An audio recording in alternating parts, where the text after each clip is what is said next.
everyone, I am so happy that I can make this video again, and I'm so happy that you are watching my video. We are tribe, we are community. This is from moms to moms. So today's topic, I will be sharing with you one inspiring stories, and this is a very real stories, and this stories is come from this Think and Grow Rich book. If you're new here, please subscribe to my channel Love Gives Happy Hippo. Press the notification bell so that each time I post new video, you will be notified. And I'm so welcome you into our tribes, into our community, and thumbs up because you are crossing this channel. Introduction: the man who thought his way into partnership with Thomas Edison. So the main thing that we will get from this introduction is thoughts are things. Truly, thoughts are things.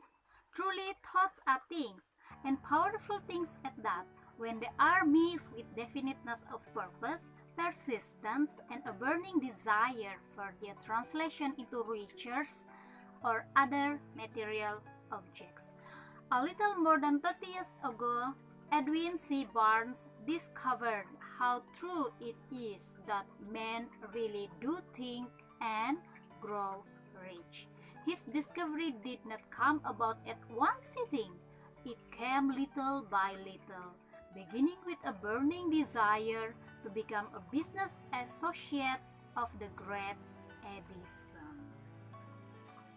One of the chief characteristics of Barnes' desire was that it was definite. He wanted to work with Edison, not for him. Observe carefully the description of how he went about translating his desire into reality, and you will have a better understanding of the 13 principles which lead to riches. When this desire or impulse of thought first flashed into his mind, he was in no position to act upon it. Two difficulties stood in his way.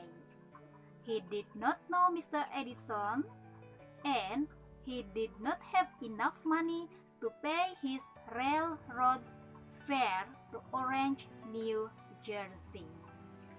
These difficulties were sufficient to have discouraged the majority of men from making any attempt to carry out the desire. But his was no ordinary desire. He was so determined to find a way to carry out his desire that he finally decided to travel by blind baggage rather than be defeated. To the uninitiated, this means that he went to East Orange on a freight train. He presented himself at Mr. Edison's laboratory and announced he had come to go into business with the inventor. In speaking of the first meeting between Barnes and Edison, years later, Mr. Edison said, "He stood there before me, looking like an ordinary tramp, but there was something in the expression of his face which conveyed the impression that he was determined to get what he had come after." I had learned from years of experience with men that when a man really desires a thing so deeply that he is willing to stake his entire future on a single turn of the wheel in order to get it, he is sure to win.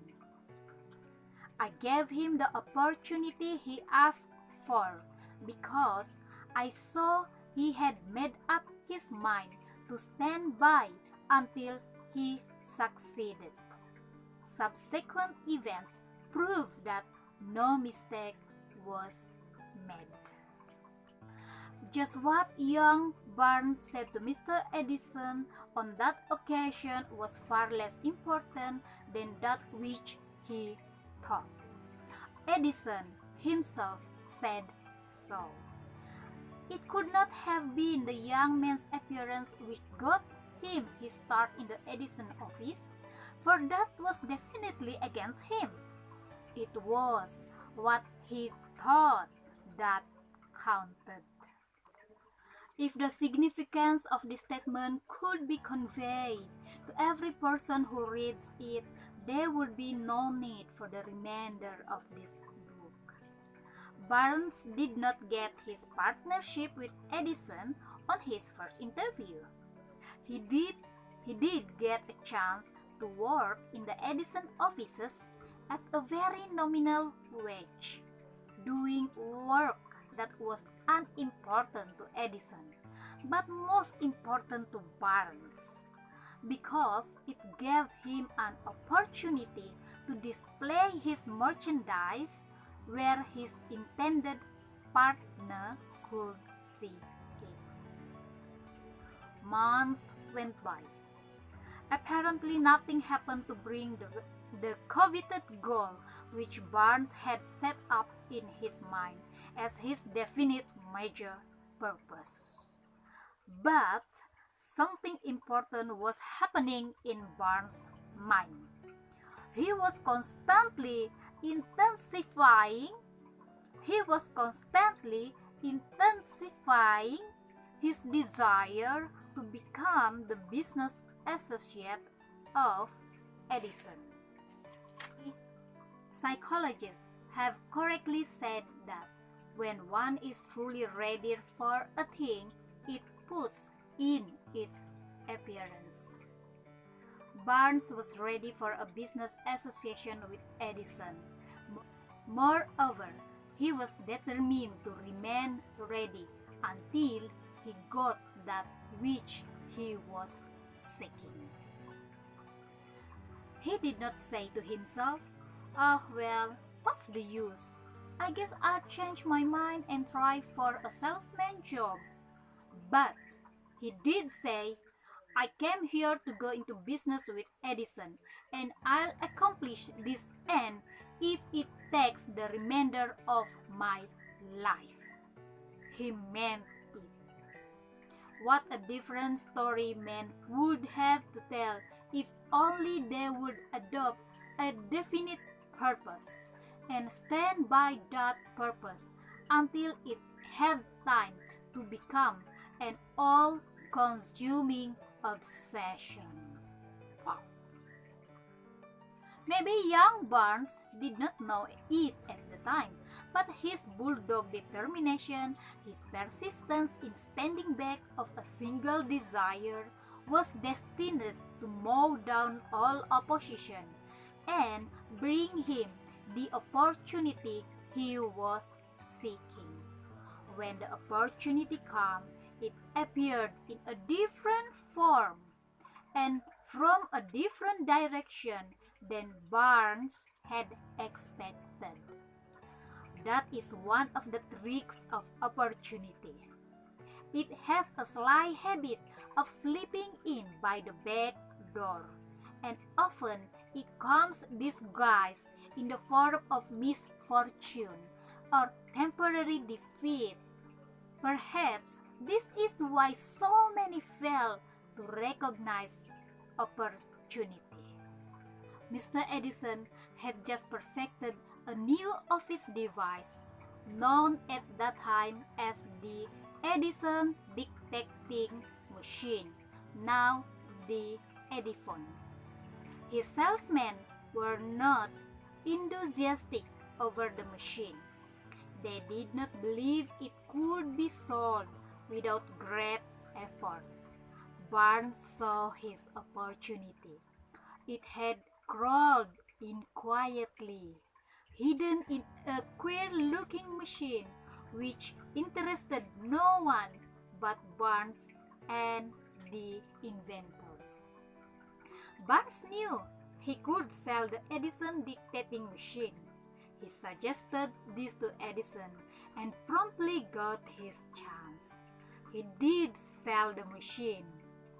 In fact, he sold it so successfully that Edison gave him a contract to distribute and market it all over the nation. Out of that business association grew the slogan "Made by Edison and installed by Barnes." Wow. The business alliance has been in operation for more than 30 years. Out of it, Barnes has made himself rich in money. But he has done something infinitely greater. He has proved that one really may think and grow rich. How much actual cash that original desire of Barnes has been worth to him, I have no way of knowing. Perhaps it has brought him $2 or $3 million, but the amount, whatever it is, becomes insignificant when compared with the greater asset he acquired in the form of definite knowledge that an intangible impulse of thought can be transmitted into its physical counterpart by the application of known principles. Barnes literally thought himself into a partnership with the great Edison. He thought himself into a fortune. He had nothing to start with except the capacity to know what he wanted and the determination to stand by that desire until he realized it. He had no money to begin with.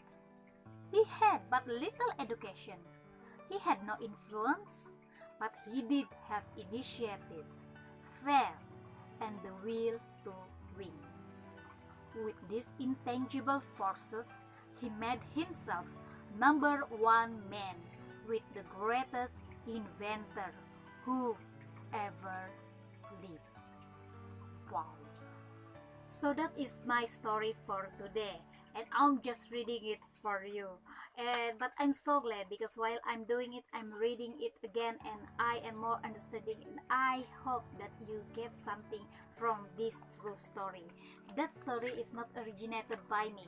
That story comes from this book, and that is a real story because this book had been written by Napoleon Hill for 20 years. Research over the wealthiest man in the world.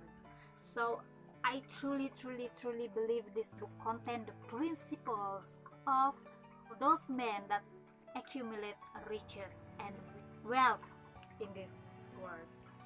So what do you think about my video for today? Please leave your comment below. This video is not only about me, this life is not only about me. You know, I want people to be engaged with me, give comment, give a suggestion to me if this is good or what can I improve, so that I will keep improving and give more service, better service for all my tribes community. So please leave comment below. If you like this, please like, thumbs up, and you know what, please share my video. If you're new here, you know what, subscribe now, and also please hit the ring bell so that each time I have new video you will be get notified. So I will see you in my next video, which is I will share with you another story, with the story about a man who lost everything because he stopped 3 feet from his goal. And this is a very inspiring story too. Alright, so stay tuned. Bye.